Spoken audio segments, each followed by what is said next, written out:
Kidnappers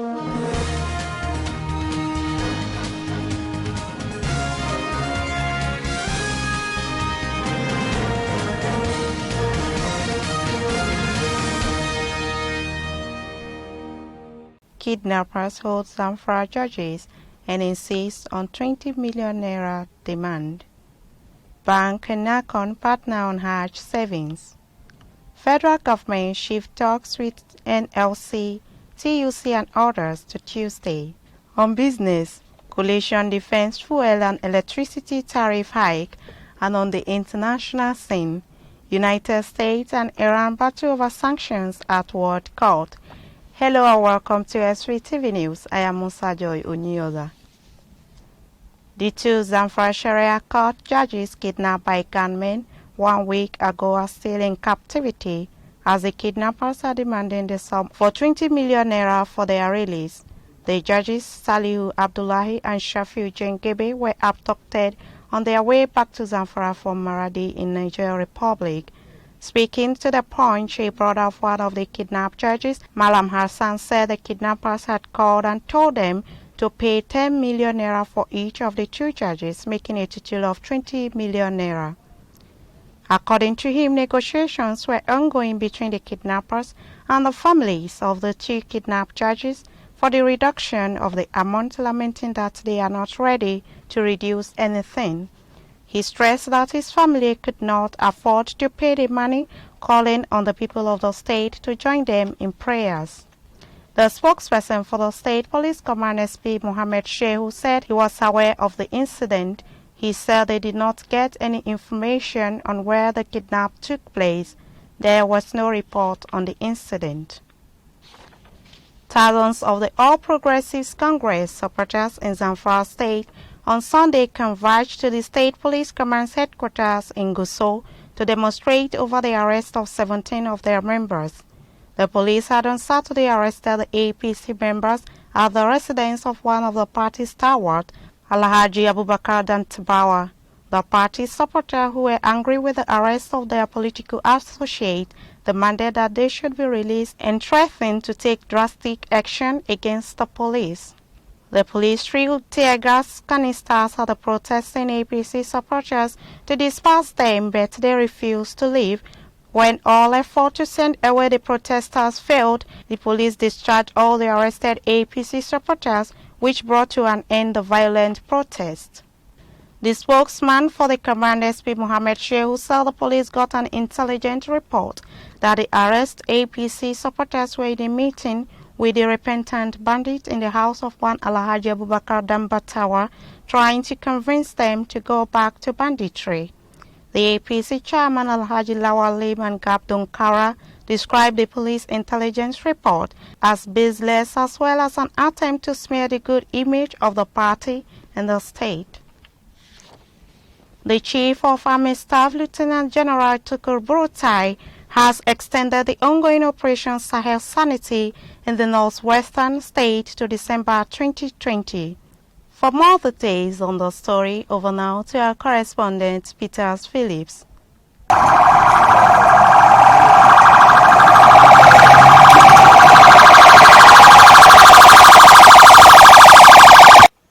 Speaking to newsmen on Saturday at the Army Special Super Camp 4 in Faskari of Katsina State, General Buratai said the reason behind the extension is to ensure that all the bandits, kidnappers and rapists are eradicated in the region and to ensure the safety of Nigerians residing in the northwest.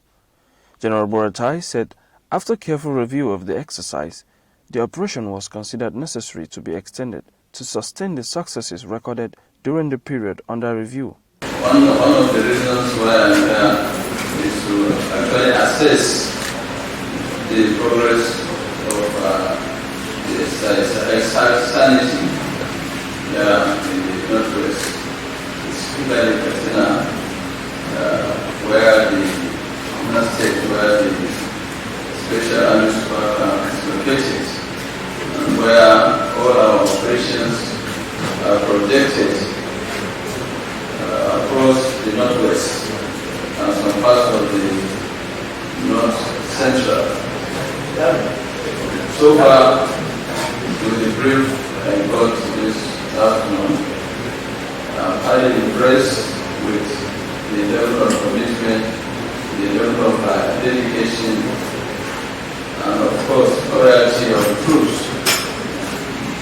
They have shown courage. They have shown the determination to resolve the security challenge that has bedeviled this part of the country.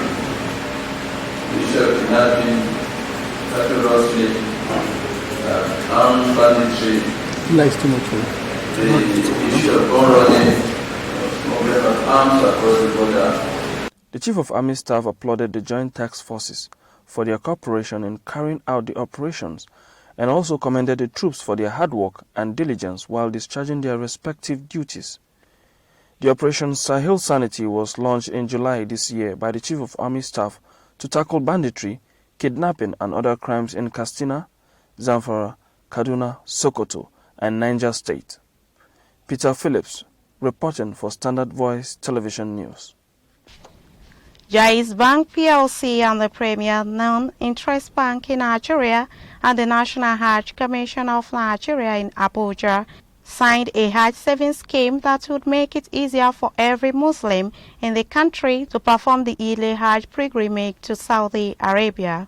Chairman of Jais Bank Alhaji Umaru Abdul Muttalab and Managing Director Hassan Usman signed the agreement on behalf of the bank, while Chairman, Chief Executive of Nakon Alhaji Zikrullah Kunle Hassan for Hajj Commission. Malam Usman said the scheme was aimed at making Hajj more accessible to the Muslim Ummah. With this scheme, intending pilgrims can now save for Hajj over time and specify when they intend to go for Hajj. A dedicated portal is now open for intending pilgrims to open accounts and start saving until the period they are ready to perform the Hajj exercise without hassle. The Senate Committee on Election was in Edo on oversight functions to ascertain INEC's preparedness for the election.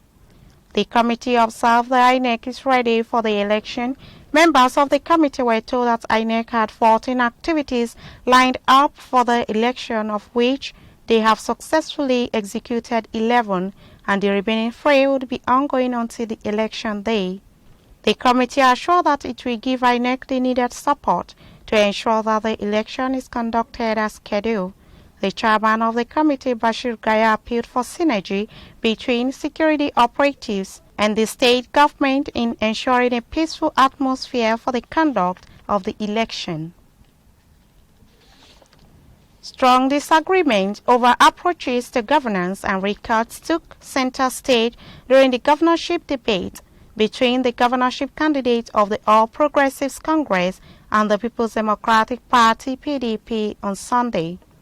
Viewers who tuned in for the 2-hour debate between Osage Ezeyamu of the APC and Governor Godwin Obaseki of the PDP witnessed firsthand the disagreement and issues that have seen the state witnessed one of the most controversial campaigns in recent years. Both candidates, widely believed to be leading candidates for the September 19th election, disagreed on virtually every issue: job creation, debt profile, governance, qualification, and the fact that they built their plans on. Beyond the handshake at the start of the debate, they would only agree on the need for community policing and the importance of refinery project. The latter still sparks some disagreement.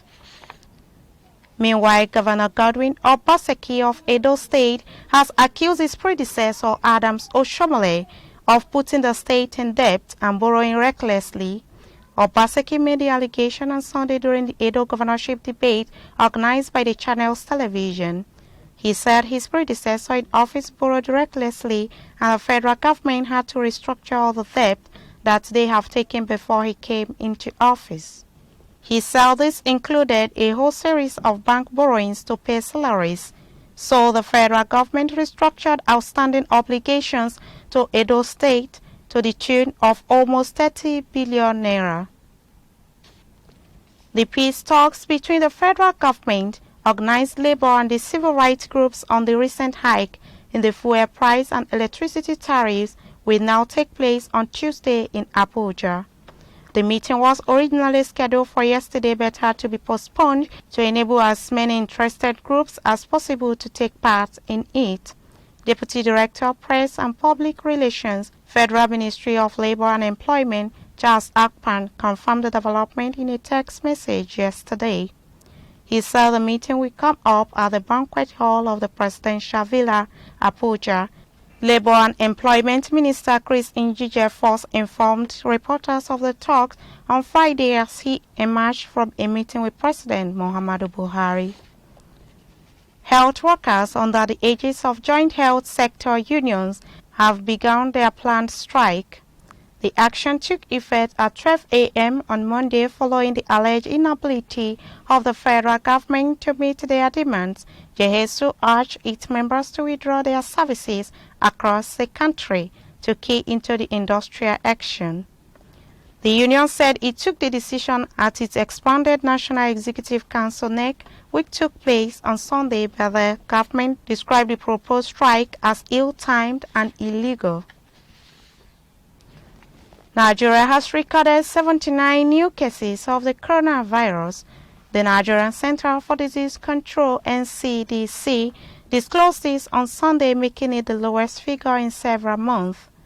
Of the new cases, 30 were recorded in Lagos, 17 in Kaduna, 7 in Ogun, 5 in Anambra, 4 in Kano, 3 in Katsina, the Federal Capital Territory and Akwa Ibom, 2 in Oyo and Rivers, and 1 each in Delta, Plateau, and Ondo State. The new cases now bring the total number of confirmed infections in the country to 56,256. 44,152 have recovered and been discharged from isolation centers, while 1,082 have died. The presidency has captured former President Olusegun Obasanjo for describing Nigeria as almost a failed state under the current administration. It dismissed the former president as a divisive element, saying his recent criticism have shown his descent from the lofty height of commander-in-chief to the lowly level of divider-in-chief. Obasanjo last week blasted President Buhari, saying Nigeria was becoming world capital of poverty and a failed state under his watch. But the presidency, in a statement by Senior Special Assistant to the President of Media and Publicity, Malam Garba Shehu, said Obasanjo was being insincere with his calls. He charged him to get involved in the ongoing process of finding real solutions to the country's development issues. A passenger vehicle with 6 passengers has collided with a moving commuter train at PWD in Ward Oshodi, Lagos. The Director General, Lagos State Emergency Management Agency, Olufemi Osaintolu, who confirmed the incident, said the vehicle suddenly veered into the tracks and collided with a train. The agency received distress calls at 8:12 a.m. on the above. Upon arrival, the scene, it was discovered that a passenger motor GGE 972GE with 6 passengers had veered into the train tracks while crossing the rail at PWD in Ward Oshodi and subsequently collided with a scheduled commuter train. The bus was then dragged along for a stretch of the journey before the train managed to come to a complete halt. The federal government on Sunday advised state government to take proactive and other mitigating measures to reduce the effect of heavy rainfalls and flooding on the people. Minister of Humanitarian Affairs, Disaster Management and Social Development Hajia Sadia Umar Farouk gave the advice in a statement in Abuja by her Special Assistant on Media, Mrs. Ineka. Hajia Sadia said the states that will experience heavy rainfall and possible flooding this year include Borno, Yobe, Gombe, Adamawa, Taraba, Bauchi, Plateau, Nasarawa, Benue, Niger, Kogi, Enugu, Anambra, Imo, Abia, and Rivers. Others are Akwa Ibom, Delta, Edo, Ekiti, Osun, Kwara, Zamfara, Sokoto, Lagos, Ondo, Bayelsa, Kaduna, Oyo, Ogun, Abia, Kano, Kebbi, and the Federal Capital Territory. The minister urged the state to identify high grounds to be used as camp for the evacuation of possible internally displaced persons and to shelter evacuated communities. The Federal Housing Authorities has begun the building of low and medium-cost housing projects in Ibadan, the Oyo State capital. The buildings will sit on 1,000 hectares of land named Ajoda New Town on the Ibadan-Ife Expressway. The cheapest flat in the estate will cost a little over 4 million naira, according to a partner for the project, Dr. Mike.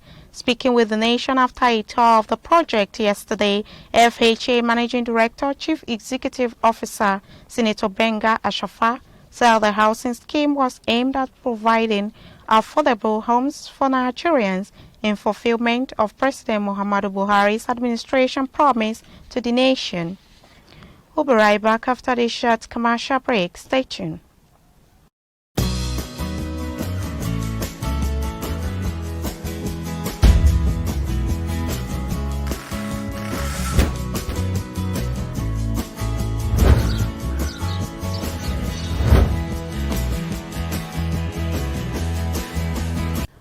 Welcome back. Let me quickly take you to our business desk for the business update.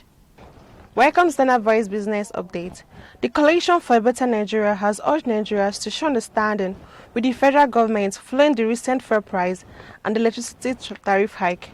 The social political organization rationalized that the fuel price hike was the after effect of subsidy removal and implementation of food legislation. Nigeria, is added, could benefit from it in the long run. The group, in a statement signed by its national coordinator, Comrade Awa Babji, suggested that electricity tariff hike could boost efforts towards the regular supply of electricity, which could in turn rebuild our economy for the benefit of all Nigerians. It said, since the discovery of fuel subsidy fraud, the civil society members have been an advocate of fuel subsidy removal because they believe that it is the only way to block the financial leakage. The Pipelines and Products Marketing Company, PPMC, a subsidiary of the Nigerian National Petroleum Corporation, NNPC, last Wednesday announced a new depot price of 151 naira 56 kobo for PMS against the 138 naira 62 kobo announced in August. And this has led to an increasement in the pump price to between 160 naira and 163 naira in filling stations across the state. And that's on Standard Voice Business Updates. I'm Agua Rita.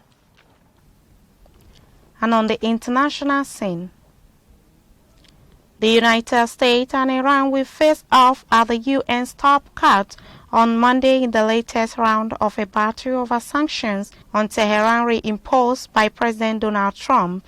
Tehran dragged Washington to the International Court of Justice in The Hague in 2018 after Trump pulled the U.S. out of landmark international nuclear deal with Iran.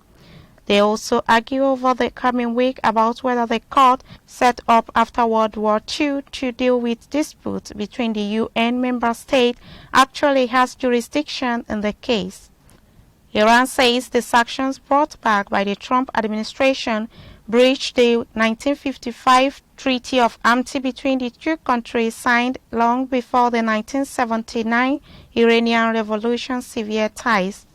Tehran won an early victory in October 2018 when the ICJ ordered sanctions on humanitarian goods to be eased as an emergency measure, while the overall lawsuit is dealt with. The U.S. responded by formally ending the treaty agreed when Iran was ruled by the Western-oriented Shah and accusing Iran of using the ICJ for propaganda purposes.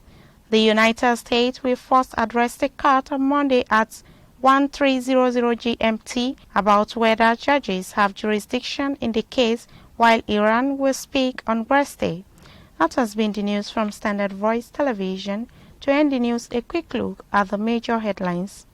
Kidnappers hold Zamfara judges and insist on 20 million naira demand. Bank and NACON partner on Hajj savings. Federal government shift talks with NLC, TUC and others to Tuesday. On business, coalition defends fuel and electricity tariff hike. And on the international scene, United States and Iran battle over sanctions at World Court.